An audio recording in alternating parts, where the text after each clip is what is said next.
Terrifying tales for dark nights.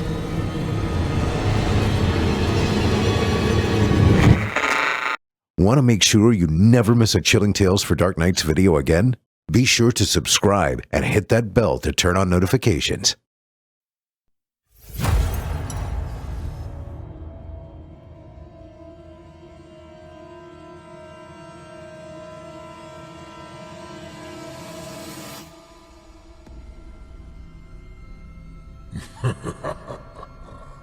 Good evening.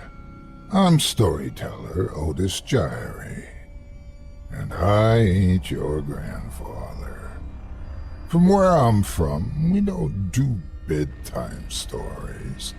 And if that's what you were expecting, you're in the wrong place. If it's terrifying tales you're after, well then, I've got just the thing. Get comfortable, settle in, turn off the lights, if you dare. Your night is about to get a whole lot darker. Who needs sleep anyway?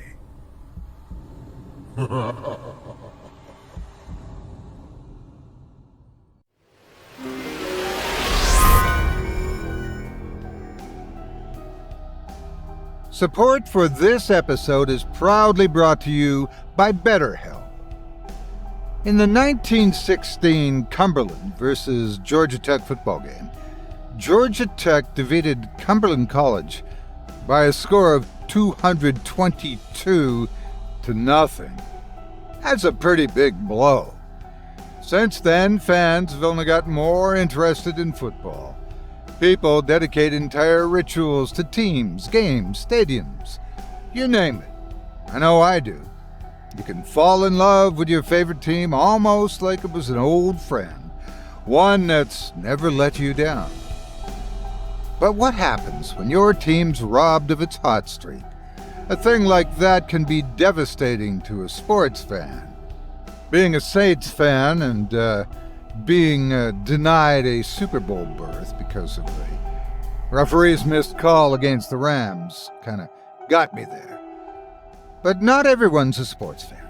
What interferes with your happiness? Luckily, BetterHelp's there to help give us peace of mind for even the simplest of problems, such as a breakup, the death of a beloved pet, or even heartbreak over a losing football team. I can attest that I always feel like a winner after my sessions. They specialize in a variety of problems, including anger, grief, and are more affordable than traditional therapists. BetterHelp isn't a crisis line, nor is it self-help. It's professional counseling done online that's so convenient, you can do it from the safety of your own home, in front of the same television you enjoy your games on. I can sit down with a cold drink and just talk about my feelings and problems. After all, they say a problem shared is a problem halved. All it takes is a few moments of your time for an online assessment in order to best match you with the licensed counselor best suited to your needs. In most cases, a professional BetterHelp consultant will contact you within 48 hours of signing up. And that's a win in my book. So, turn down the TV, sit down, and check it out. I want you to start living a happier life today.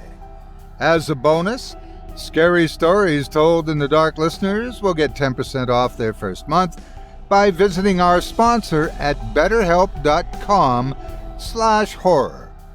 Again, that's betterhelp, HELP.com/horror, HORROR. Thank you for your support of this program and of the sponsors that make it possible.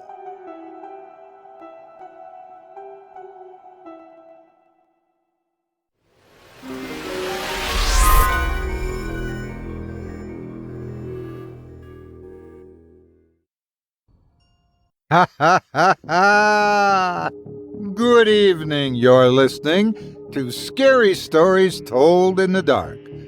Welcome to Season 9, Episode 12. I'm Otis Jiry, your host, and in this episode I'll be performing 5 tales to terrify you courtesy of author Nick Botic, about mysterious moms, vicious visitors, harmful Halloweeners, caustic critters, and wicked waters. You're listening to the standard edition of tonight's program. If you'd like to show your support and enjoy an extended version of this and other episodes with twice the terror, visit simplyscarypodcast.com and click Patrons in the upper menu to sign up today. Thank you for your support. Now, it's time to take a walk together down the moonlit trail. So, lock your doors, turn your lights down low, and settle in. The show is about to begin.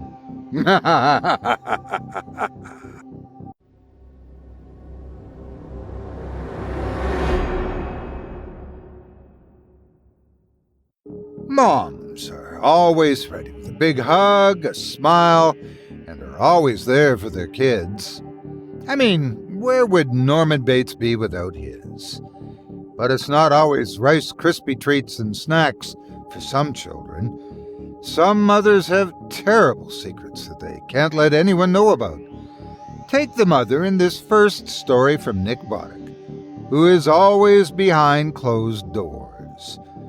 Without further ado, I present to you Hug Your Mother. I never met my mom. Well, not really, anyway. She didn't abandon us. She didn't die giving birth. I wasn't put up for adoption. Nothing like that. We lived in the same house for 12 years. Our paths just never crossed, which I guess is because she didn't really have a path. She stayed in one room my entire life. The third door on the left of the hallway in our 3-bedroom ranch-style home. A room I wasn't allowed in. The door to Mom's room was different from the rest of the doors in our house. It looked heavier, sturdier, and there were a series of locks on it, the keys to which my dad always kept on his person. My dad did an admirable job of balancing her situation and my knowing that she loved me. He would come out of Mom's room and tell me that she'd asked about me, and he would deliver messages from her to me. At least that's what he told me. I suppose I don't have any real way of knowing if she actually asked about me or if he'd told her what I'd said, but I guess it doesn't matter. As a child, I was equal parts terrified and curious as to what my mom did behind that door. There was a constant odor that permeated the house that originated from that room. One so bad it meant we couldn't have company. I had a variety of excuses for why my friends couldn't come over, none of which were, my house smells like something crawled up from something that's somebody's ass and died because my mother is a recluse. In fact, I was under strict instruction by my dad to tell anyone who asked that my mom was dead. She might as well have been. The house probably would have smelled better. In the morning, when I would get up to get ready for school, I'd sometimes see my dad mopping the hallway around the door. He always had some excuse, like he'd spilled something or the ceiling was leaking. But I knew better. Something was coming out of my mom's room. Some nights I'd sneak out of bed and peek my head out into the hallway. There was always, day and night, a light emitting from under the door. When I would watch from my room, I'd see pauses in that light, interruptions, as though someone was moving around within. I always assumed it was my dad, as he spent most nights behind that thick wooden door. But it was the sounds that would send my mind wandering with images of all manner of violence and horror.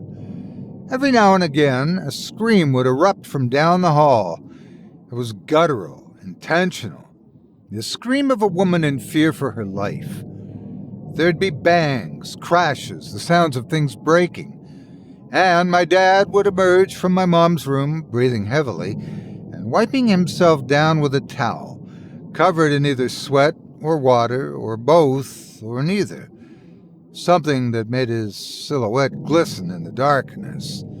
Then he would get the mop. When playing outside, if I could find the opportunity, Sometimes I'd try to look through the window, which had been covered with a thick comforter. One day, however, the comforter had been moved ever so slightly, allowing a sliver of visibility into the room. I peered through that thin space, my vision obstructed even further by the condensation that had accumulated from within.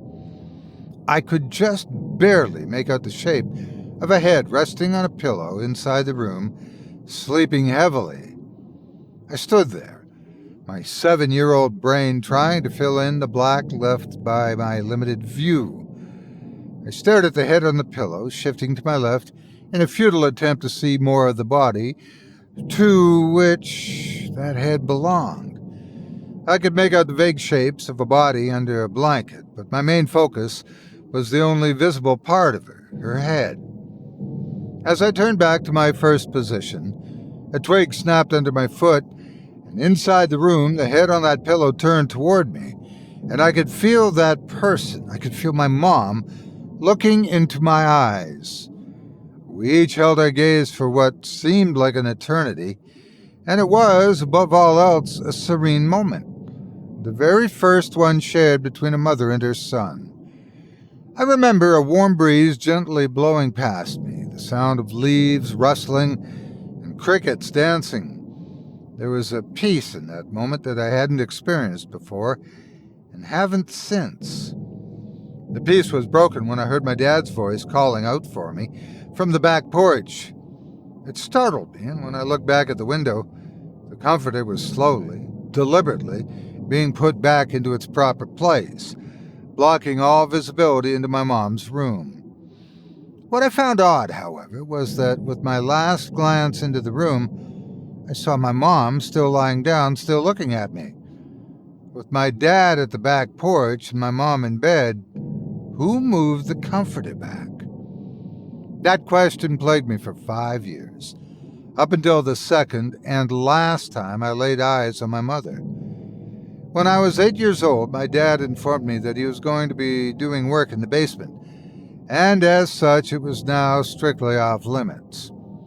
It wasn't a finished basement, mostly just boxes and bins, and other disorganized junk, so I didn't spend any time there anyway.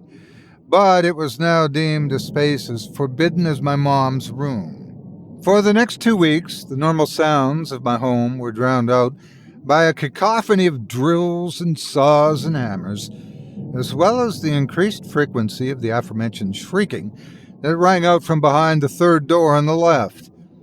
As time went on, my curiosity only increased. At 10 years old, I asked my dad that question that I can only assume he'd hoped he'd never hear. Why doesn't Mom ever come out of her room? I watched the color drain from my dad's face as he sat across from me at the dinner table. As a tense pause lingered between us, a sound that had been becoming more and more frequent over the past year rang out, a sloshing sound, not dissimilar from someone squeezing a wet sponge, accompanied an occasional soft bang on the door, and a quiet but lingering groan, and it filled the air between us as my dad searched for an answer. "She's sick," was all he managed to get out. We finished dinner with an awkward silence hanging between us, that and the music of misery that was the soundtrack of my mom's room.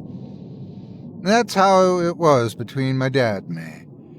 Aside from that one time when I was 10, we left the elephant in the room unaddressed. When I was 11, however, I became more brazen in my curiosity.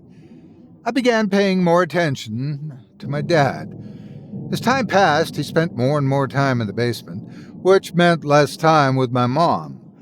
The screaming became so frequent that he soundproofed her room, and although it certainly muffled the sounds of anguish, it didn't mute them completely. Besides, there were more noises now than just the ones coming from down the hall. Now they were coming from below me. I'd put my ear to the hardwood floor and listen, and I'd hear several different, distinct groans and moans and screams.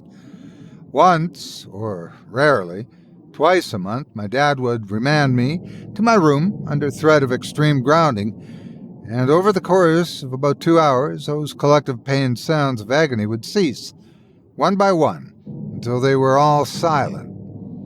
At that point, my dad's van would pull out of the driveway, and I was allowed to leave my room. This was the way things were until about 6 months before I turned 13. It was a Thursday night, around 10 p.m. I was in bed trying to fall asleep against the sounds of what seemed to be an especially uneasy night in the basement and my mom's room. Screams were as loud as they'd ever been, the most prominent of them the very first one I'd ever heard.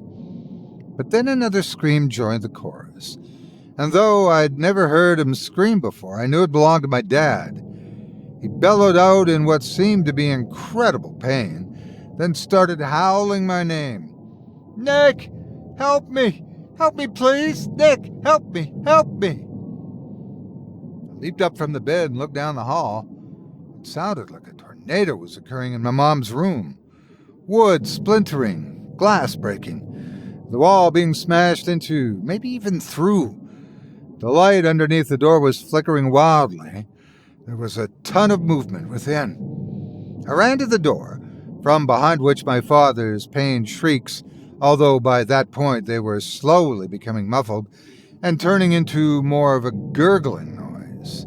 I knew that he left the door unlocked when he was in my mom's room because he knew he could count on my never ever going inside, not with the amount of reprimanding he'd promised would follow. But now I had to. I stood at the door for what seemed like a lifetime in that moment, but it was truly only a second or two. I was finally going to see my mom, face to face. No matter what horrors were happening inside that room, something good would come from it. I was afraid, more afraid than I've ever been, but I held on to that idea as I turned the heavy brass knob and opened the third door on the left. I vomited immediately. For as bad as the smell was in the rest of the house, the room from which it was birthed was worse 1,000 times over. It was a putrid aroma of feces, urine, blood, and any other number of horrible scents. But what was worse was what I was seeing. I'm not sure there are words in the English or any other language that can adequately describe what I saw, but I'll use whatever words at my disposal to paint as clear a picture as I can. The room was an absolute mess of broken wooden glass. The drywall had been torn from a large majority of the walls, the slats behind it broken and jagged. Blood and a clear liquid had been splashed all around the room, and the floor was slick with it, pooling in certain areas. The hardwood floor had been gouged and was ripped completely apart in certain spots. The centerpiece of the room, however, was my mother. The headboard of the bed was still visible, but that was about it. Her naked body had grown out with a series of what at first appeared to be tumor-like growths until she took up nearly 3/4 of the room. I could just barely make out her face in the sea of jagged skin, which, in addition to the various growths, was peppered with countless bleeding sores, and in some spots holes that led within her body, along with all the muscles and tissue visible inside. My father was nearly halfway down one of the wells that led into my mother, his screams nothing more than what sounded like shouts underwater.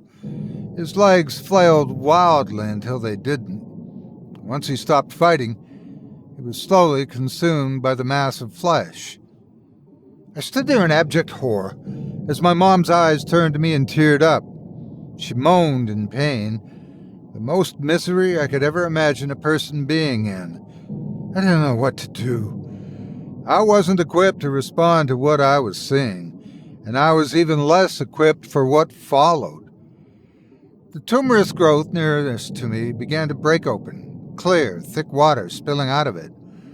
Then something reached out and pulled itself through the opening.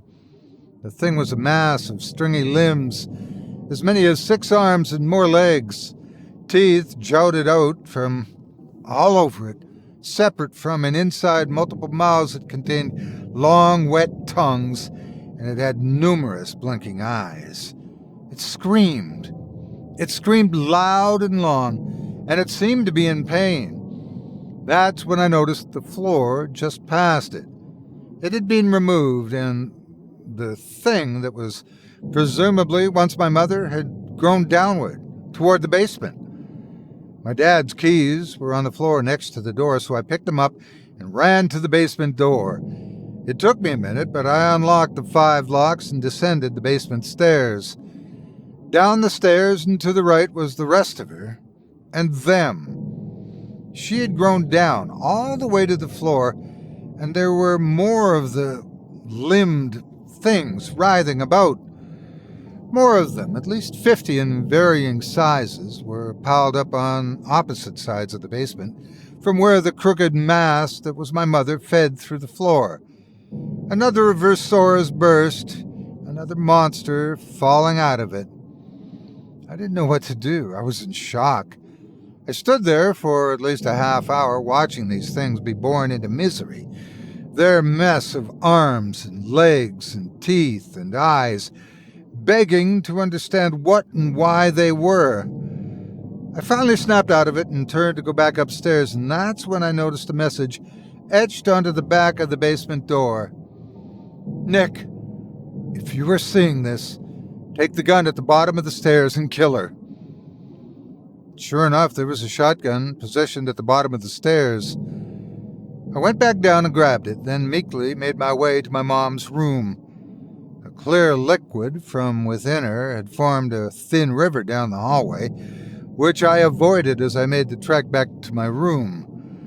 My legs shook so violently that I nearly crumbled with every step. I'd never fired a gun before. I didn't even know we'd had one. We lived in the country, in a place that could be somewhat accurately described as in the middle of nowhere, but we didn't live a country lifestyle. I had the common sense for how to operate a pump-action Mossberg 590, but it was nearly as big as me and far more intimidating.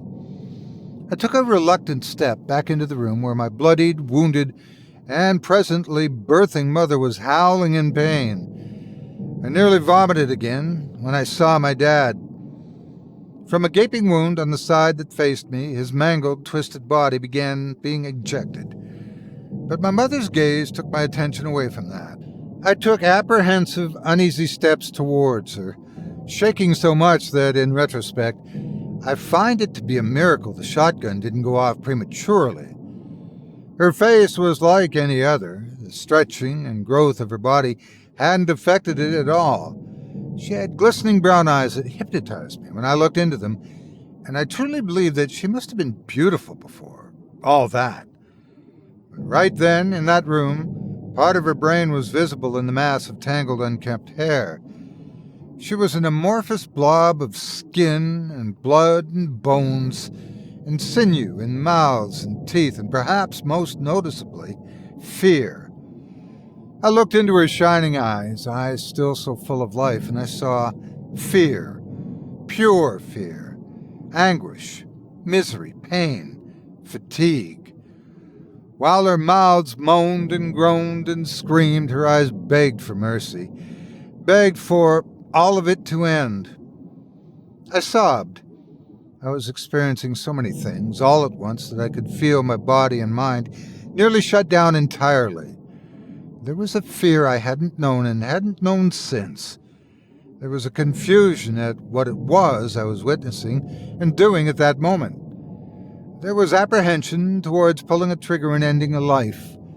There was bereavement for my father, whom at that very moment I became very aware of no longer having in my life. And there was happiness, a small sliver of happiness.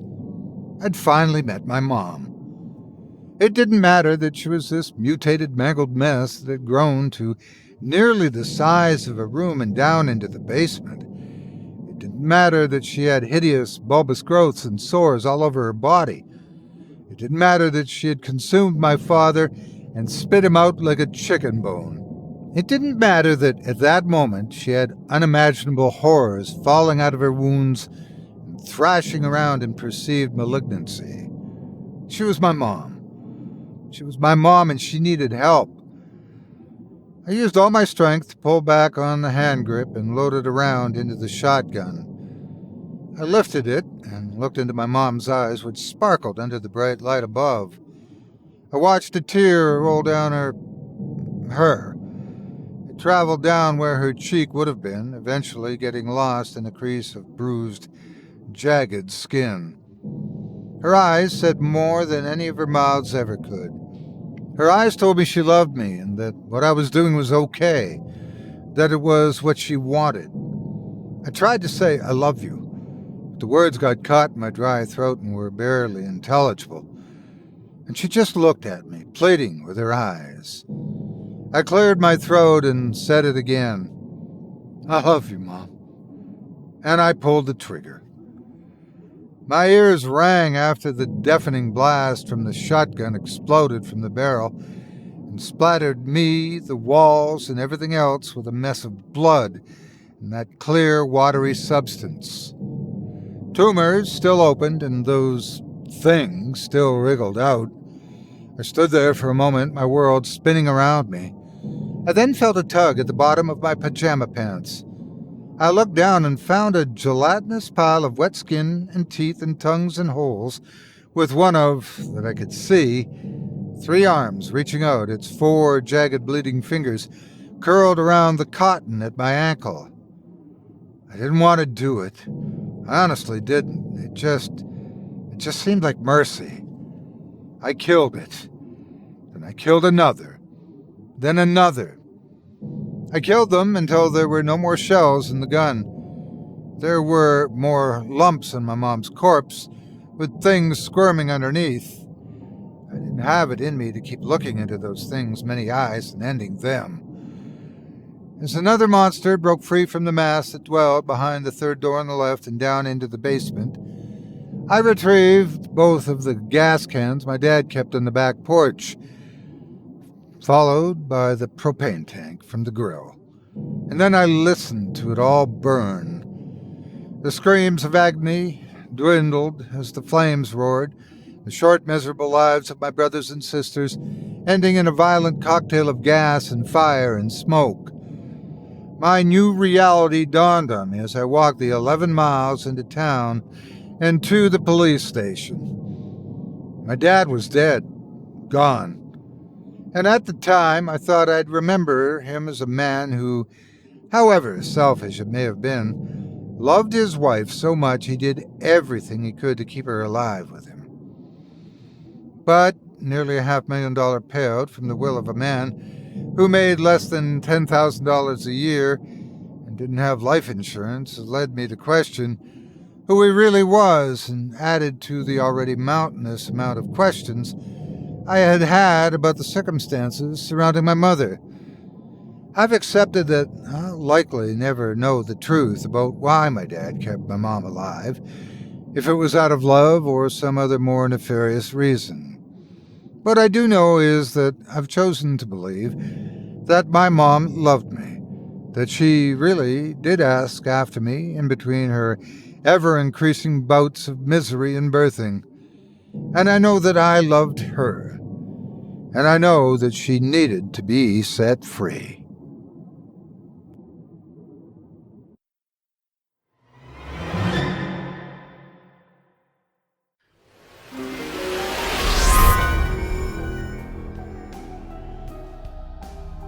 This episode of Scary Stories Told in the Dark is proudly brought to you by Honey. My neighbor came over, as excited as a possum in an open trash bin at midnight last night, talking about the wonders of clipping coupons. She had an entire system laid out full of various newspapers, grocery store ads, and various other loose scraps of paper. She tried explaining the whole process to me, but in the end, I have to admit, my head was spinning. The whole thing seemed like way more trouble than it was worth in the end. Just to save 30 more cents on a brand of pasta sauce I wouldn't even normally buy. Not to mention the gas from chasing bargains from place to place, store to store, and the cost of collecting newspapers. Now, don't get me wrong. Different strokes for different folks. but with everything going on these days, I prefer to do my shopping at home.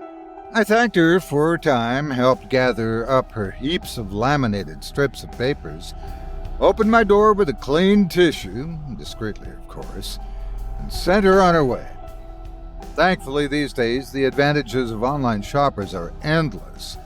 You can order things like lawn equipment, cat toys, toiletries, home repair items, an endless assortment of clothing from different companies, cell phones, recording equipment, furniture, crime thriller novels, car stereos, just about anything really, and all from the comforts of your favorite chair or home office studio, as is in my case. However, the one thing remains the same, whether shopping online or in store: the yearning for savings. If only there were some way to be able to gather all of the savings, promotion codes or coupon codes available online in one fell swoop, especially with my busy schedule. Also, I don't know about you, but sometimes 10 to 20% off can make all the difference when comparing products or building my list. Well, I've got news for you. Thanks to Honey, coupon codes, savings, and discounts have never been easier or more accessible than now. Honey is a 100% free online shopping add-on that scours the internet for ways to save you money, applying the best one to your cart with the same fervor you used when adding your purchases. After a quick and easy installation process, I went to my favorite shopping website, made an order, and poof! Honey popped up with savings. It's simple. When entering the checkout process and the Honey pop-up drops down, you click Apply Coupons, wait a few seconds, while Honey does its thing.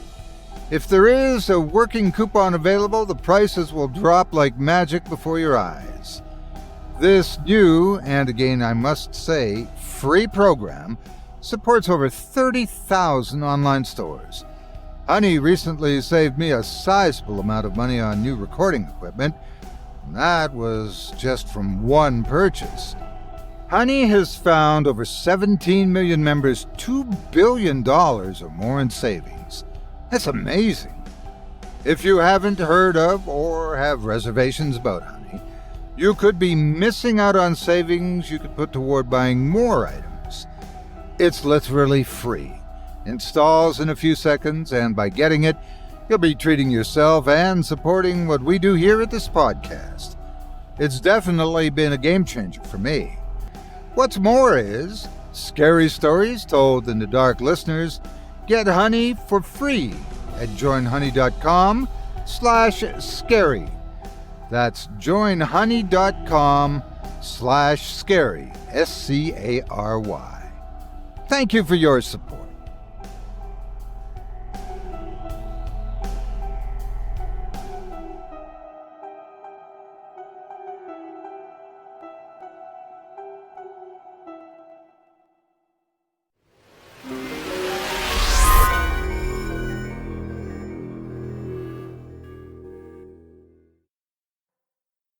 I hope you enjoyed Hug Your Mother by author Nick Botic, as performed by yours truly. If you enjoyed that first tale and would love to read more from tonight's very talented feature author, you can help him, supporting him by visiting simplyscarypodcast.com/Botic. That's simplyscarypodcast.com/BOTIC. This Milwaukee native has quite a few stories under his belt, well over 100 in fact, and would love to share his love of the macabre with you. If you do decide to stop by the profile, please leave Nick a kind word and let him know you heard about him here on this show and that Otis Jiry sent you. It would mean a lot to me and to Nick as well. Thanks again for your support of this program and of tonight's featured author. It's probably just as well for the fellow in our last story to have dealt with his twisted brothers and sisters as he did. When you have 50 siblings and 200 mouths to feed, the bills can rack up pretty quickly. If you're the kind of person who has to get away from it all It helps to have a place of solitude to retreat to, like a cabin in the middle of nowhere. But what happens when your trip to be alone brings you the attention of someone or something you don't expect? In our second tale from Nick Botic, we shall see some unexpected guests can be more persuasive than others. Without further ado, I present to you The Value of the Human Soul. I can feel it coming, slowly but surely. With everything going on, all the stay-at-home orders, I decided to go to the place in which I find the most peace, high in the mountains of my home state. I have a cabin that was left to me by my father, who in turn inherited it from his. Some people might not care much for it, but for me it's absolutely perfect. I was safe in my journey to the cabin. I only interacted with 2 people, both of whom were necessary to interact with. I wore a mask and gloves, the whole deal. That's why on my 3rd night there, I was both frightened and confused as to why I was feeling so ill. It began with a headache, a minor one. As the day continued, though, the headache got worse. I took as much medicine as I could, but it didn't abate. I lay down to try to sleep it off, and sleep I did for about 2 hours. But when I woke up, the pain had increased 100-fold. It was that kind of headache that nearly blinds you, where every noise, every light makes you want to curl up into a ball and die. I thought about going to an emergency room, but the nearest one was in a town that was in ideal condition, about a half-hour away, and there was no chance that I could make such a drive in the state I was in, let alone in the snowstorm outside. The sun had set, but it was no reprieve from the agony. The headache had forced me to squint my eyes when I dared to open them. Otherwise, I knew I'd fall victim to a surge of pain that would literally bring me to my knees. The night up in that mountain brought with it the type of silence you can't really find anywhere else. A sort of calm in nature, a tranquility in your surroundings, where, if the wind stops, you can experience the most serene lack of distraction possible. It was during one of those moments that I first heard it. The sun had just set, and I was lying in bed, halfway to wanting to kill myself. Then there was a knock on the door to my cabin, but it was quiet. Quiet enough that if I wasn't sure if it was real or simply my mind playing tricks on me. I remember that I thought to myself, and not out loud, "Is someone out there? No, there can't be." Then it responded, "There can be. There is." I didn't say anything, though. The words just materialized in my head. It was the most surreal thing I'd ever experienced. It was confusing, intriguing, frightening, and painful all at once. I said out loud, "Who is there?" And my own voice sent needles piercing through my brain, which in turn made me clutch my head and grit my teeth. My eyes had been shut, and I tried opening them, the slightest bit, but the slivers of moonlight coming in through the cracks in the blinds were too much to bear. There was silence for a moment, and then I thought to myself, "Now I'm hearing things. God, please make this stop. Please, please, please." Pleading to whoever or whatever could hear my thoughts to make the anguish stop. Then more words crept into my psyche. God can't help you. I can. At that point, I knew I wasn't imagining it, and I swung my legs off the bed. When I stood up, I had to steady myself, but it wasn't enough. I quickly vomited all over the floor and my feet. I was dizzy. I was in the worst pain I'd ever experienced, and more than anything, I was afraid. It's not easy to rationalize auditory hallucinations. I knew I wasn't imagining this voice in my head, but I still attributed it to the headache to end all headaches. Through squinted eyes, I made my way into the kitchen of my cabin every step sending pain darting through my body and up into my brain. When my baby steps finally got me to the sink, I splashed water on my face and leaned on the counter, my head banging like so many drums. I thought to myself, oh my God, please make this stop, just kill me. Not just yet. I spun around and almost passed out. Who's there? I yelled, followed by a thought, I'm the only one around here for miles. I've been here much longer than you. I was almost in tears. Who's there? I don't even care who it is. I just need help. I can help you, Nicholas. I'm coming in. I looked towards the door, which slowly started creaking open. I swear I locked it. You did. It's of no concern to me. With the moonlight pouring in at its back, a silhouette came into view. The jet-black figure was the shape of a man, to be sure, but it was like it was made of fog. It stood like any person would, but it had fog, or steam, or smoke sifting off of it. Had I not already been buffered by my current state of crippling pain, I think I might have collapsed from fear. As I leaned on the kitchen counter, it took a step towards me, and in that moment I could actively feel the pain in my head lessen.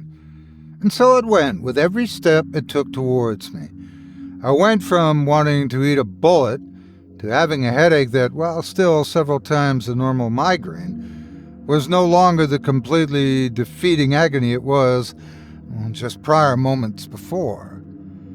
With my eyes finally halfway open, I saw that this visitor wasn't simply the moonlight behind it, making it appear that jet-black color.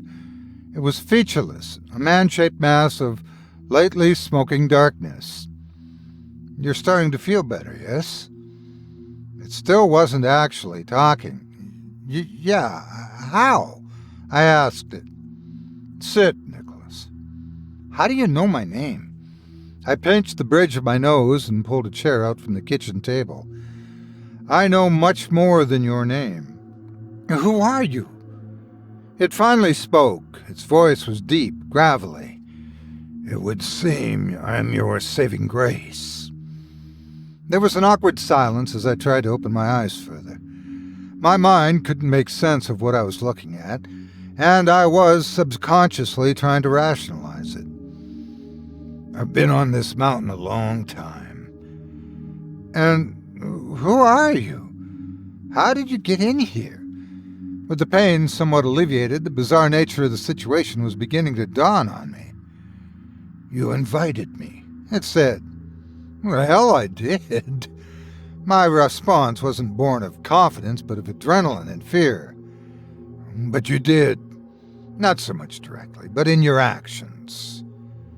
My actions? I feigned ignorance. The thing that was talking to me was tall, 6'8" by my guess, and it loomed over the small table as it talked to me. It didn't have eyes, but I could feel it staring directly into mine. Your actions, Nick. You know of which actions I speak. I don't. Who are you? I began getting frustrated at its evasion. Get out of my goddamn cabin. I started to stand up, but the visitor raised a smoky hand, and in a split second the full force of my abated headache returned, drilling back into my forehead and the backs of my eyes, and sending me tumbling back into my chair. It's a goddamn place, isn't it? A place damned by God, certainly. You've seen to that. I clutched my forehead in agony and my voice dropped down to a whisper. Please. Please stop. Please make it stop. I'm sorry. Please stop. The visitor lowered its hand and I let out a relieved gasp as the pain subsided once again. What do you want? I asked again. I want to leave, Nicholas. You have my gratitude for finally affording me the opportunity to do so. What do you want my car? Take my car. The keys are... I'll get you the keys. I knew that wasn't what it wanted, But my fear wasn't allowing me to think rationally. I quickly stood from the chair to go get my keys. Sit! Again, the pain returned. It was so bad this time I was shaking, all the while holding back tears. Why are you doing this to me? I barely managed to get out. As I said, your actions brought me here. Every visit you make up here, Nicholas, you've brought me closer to being able to leave this place. And this time will be the last. I can feel it. You need to finish what you started on your way here. I don't know what you mean, I pleaded. You don't know? No, I swear I don't know what you want me to do. Is that right? The visitor thrust his hand under the table and flipped it like a feather. It flew across the kitchen and landed on top of the counter and sink, splintering the wooden legs and shattering the glass it landed upon. I let out a scream and cowered in my chair. Stand, Nicholas. Its tone was calm, but nevertheless demanding. Stand and step off the rug. I hesitated for a moment, but ultimately stood, fearing that it would raise its hand again. Move the chair. I abided, sliding the chair off the rug while the visitor nudged the chair it was standing next to, sending it crashing into the kitchen counter and splintering into several pieces.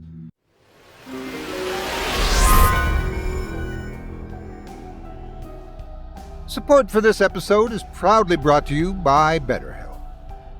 Speaking of television, everyone knows about the commercials with the sickeningly sad music showing the animals with the heartbreaking eyes.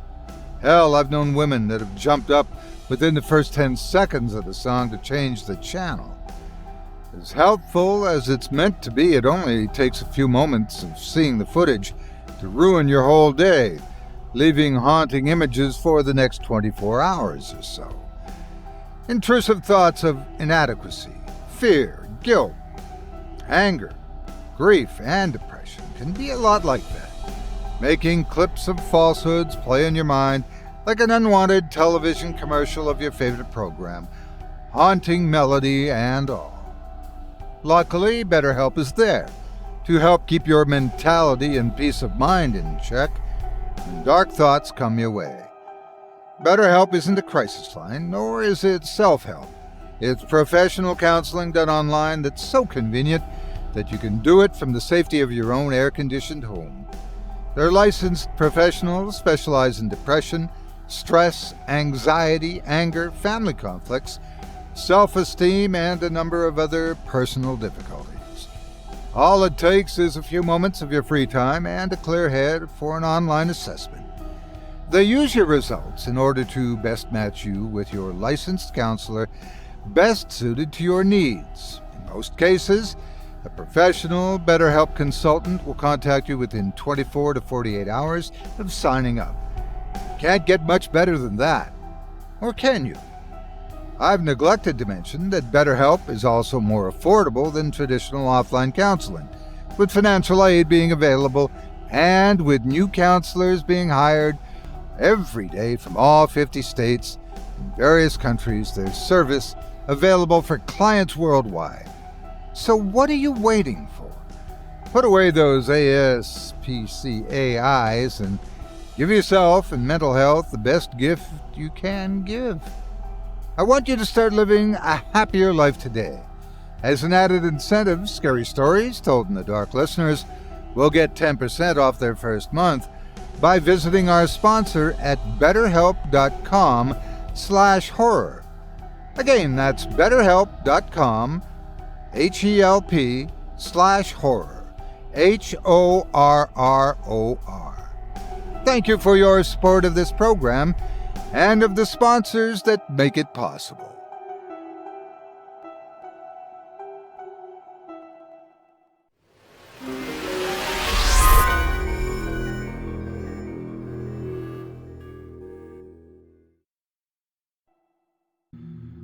Move the rug, it demanded. Please, I'm sorry. The rug, Nicholas. I was reduced to sobs as I leaned down and began sliding the rug across the floor. Please, please, don't make me. I'm so sorry, I begged. Nicholas, if were it not for this, I would still be condemned to this place. Surely you understand. Do continue. I pulled the rug further, revealing a trapdoor in the floor. Open it. I wiped the tears from my eyes and knelt down, and with a shaking hand I slid the lock to the side and twisted the handle, pulling it up, then yanked up the door itself, revealing a set of rickety wooden steps that led to the cellar. Get your light, it said. Please, I quietly cried, please don't. If you'd rather go with no light, it's of no concern to me. No, I stood and walked to the kitchen counter, then took a flashlight from the drawer at the end. I walked back to the square opening in the floor and shined it down. The visitor gestured for me to go down the steps, and I obliged. Each step groaned against the cement walls, and the temperature noticeably dropped as the putrid stench hit me like a brick wall. I kept a few jars of preserves down there on rickety metal shelving units, all of which had collected a thick layer of dust. When we made it to the dirt floor, I shined my light ahead, and it landed on the door at the opposite end of the cellar. I knew that was where he wanted to go. Even still, I stopped, hoping against hope that this was all some awful nightmare. Go. Please, please don't, I begged. But the visitor wasn't persuaded. Open the door. There wasn't any hint of me having a choice in its voice. I stepped up to the door and grabbed the key off the wooden workbench next to it, unlocked the door and started to open it. I took one look back at the visitor, who made no gesture, but the stoicism said everything. I pointed a light at the ground in front of me and swung the creaking door open. Ah, it said as I hung my head, completely defeated. There they are. I shined my light ahead, casting a pale glow across the two people with whom I interacted on my way up to the cabin a few days prior. A woman and her daughter. There they sat, hands tied behind their backs, mouths covered with duct tape. Were it not for my own immense terror, I would have found it a beautiful sight. Their muffled sobs and screams would have been music to my ears. The dried blood from the last person to be locked into that room was splattered against that of the person before them. This was once the room that I found the most peace in, where I was at my most content. I genuinely never thought it was going to be my own grave. I'm sorry, I blubbered. I'll let them go. I'm sorry, please, let me go. Nicholas. Its tone was soft, almost comforting. I need you, and you need them. The visitor made its way around me, and as it made its silent steps, the mother scooted herself in front of her daughter. The visitor ran its inky hand through the older woman's hair. I've been on this mountain a long time, Nicholas. Banished here many millennia ago. I thought I might never find my way off it. But then you came, you with your hobby. Every time you've come to this place, Nicholas, every poor soul that has been damned in this room, it has brought me closer to being set free. Set free? At that point I was completely resigned. Whatever was going to happen was going to happen. I was still unbelievably afraid, but there was some sort of peace to be found in complete submission. Yes, set free, it explained. The darkness inside you, Nicholas, the void, the pure malice, the very same that makes me, me. They took it from me all those eons ago, made me weak. I thought there might never be an opportunity to gain it again, short of a war being fought in these hills.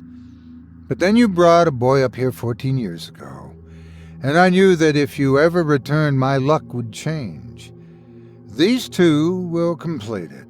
So, complete it. The woman and her daughter cried, and I joined them. Please, let me go, I begged.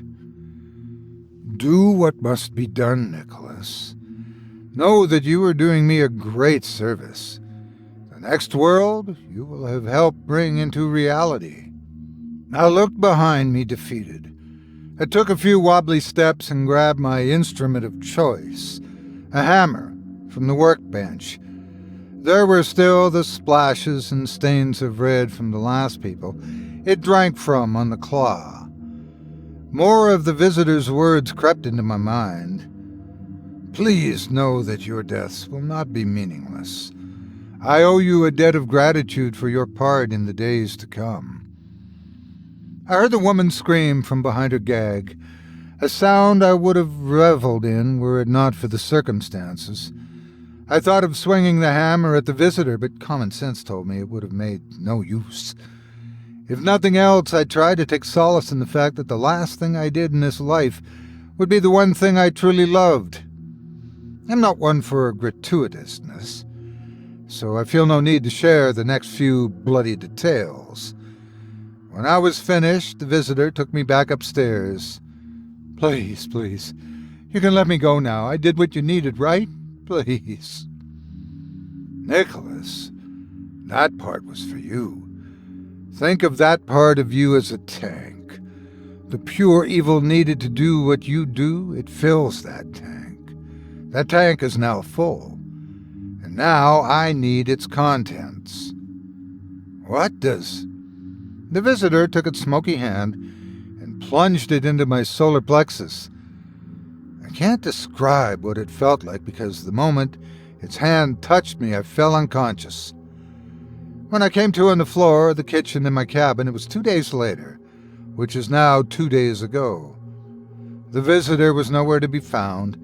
The smell from the basement had made its way upstairs, and I immediately vomited. My headache was gone, but I felt weak, so weak. I took flimsy steps to the bathroom and looked in the mirror. I found that there was no longer any life in my eyes. My skin was some shade of gray, if not outright pale white. My teeth had gone through several years of rotting in less than 48 hours. I can hardly move. My bones are more brittle by the minute, it seems. I can feel it coming. Death. The soul is real, and without it the body cannot survive. As such, I took my limited time left in this world to write this, for 2 reasons. The first is a confession.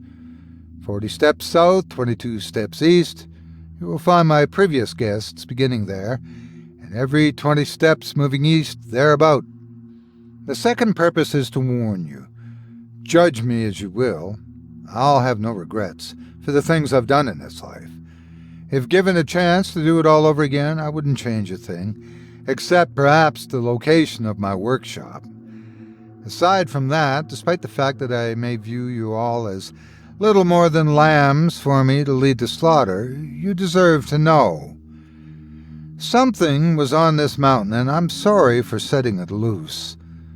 I don't know what it has planned now that it has been freed from its bindings, but I'm happy that I won't be around to find out. Good luck to you.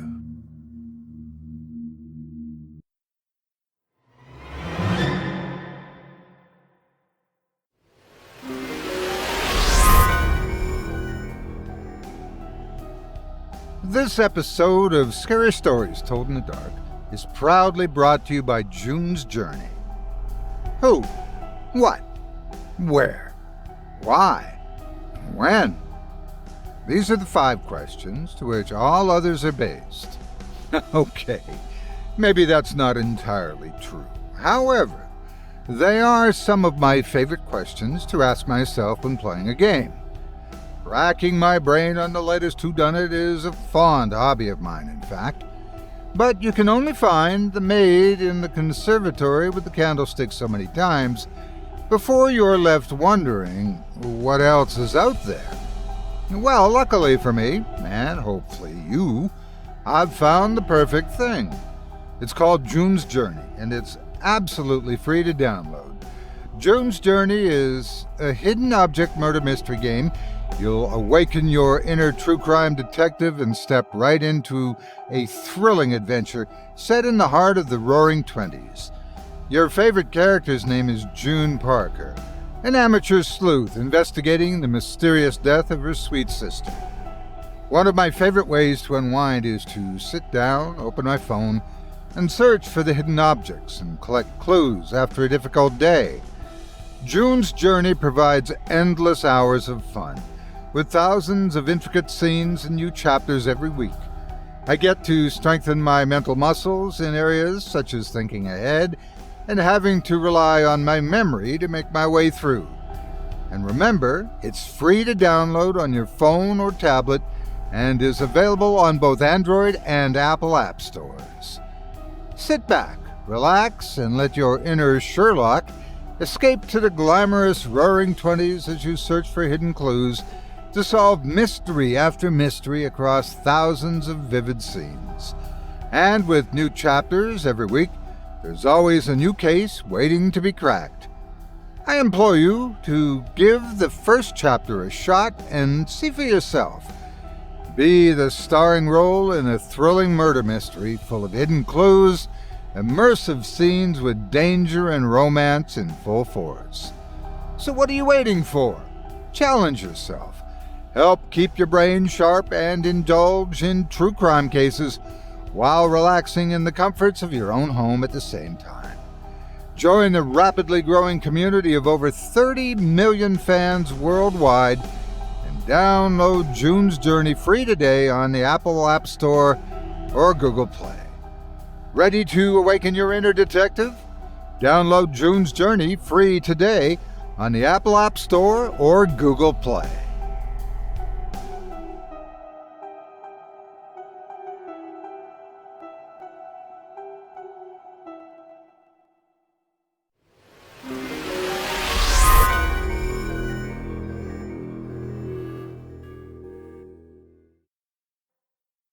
I hope you enjoyed The Value of the Human Soul by author Nick Botic, as performed by yours truly.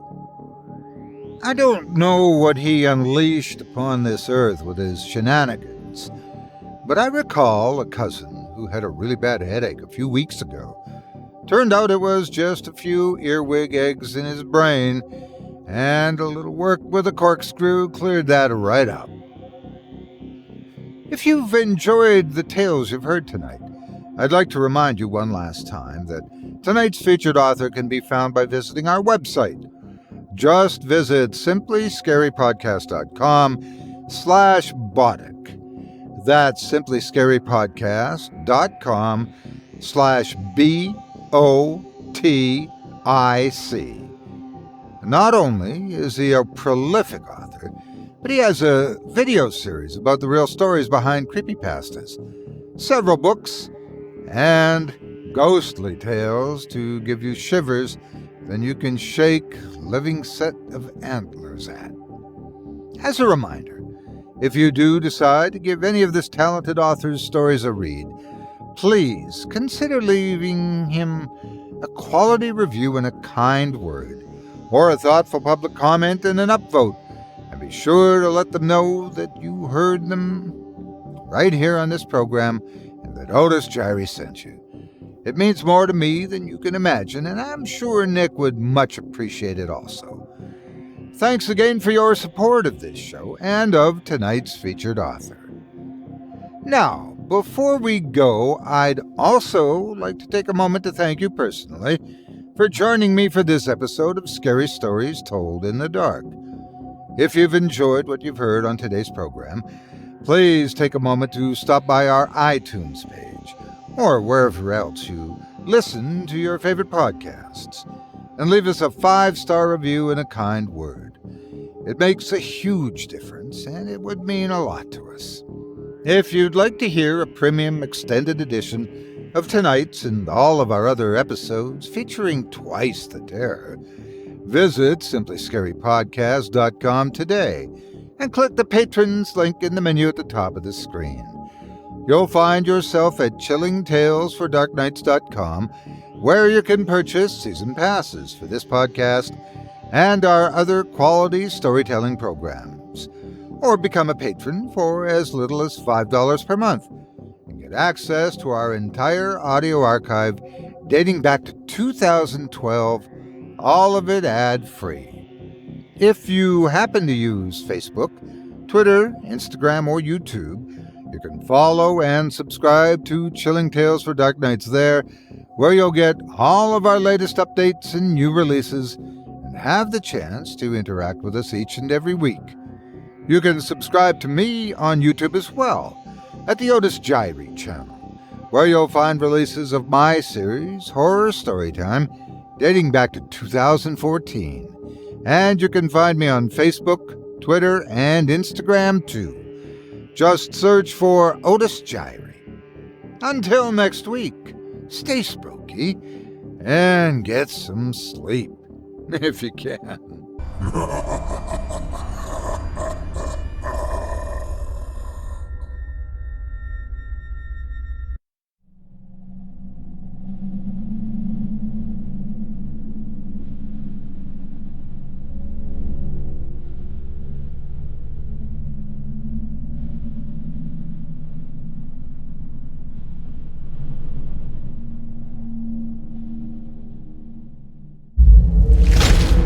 Chilling Tales for Dark Nights.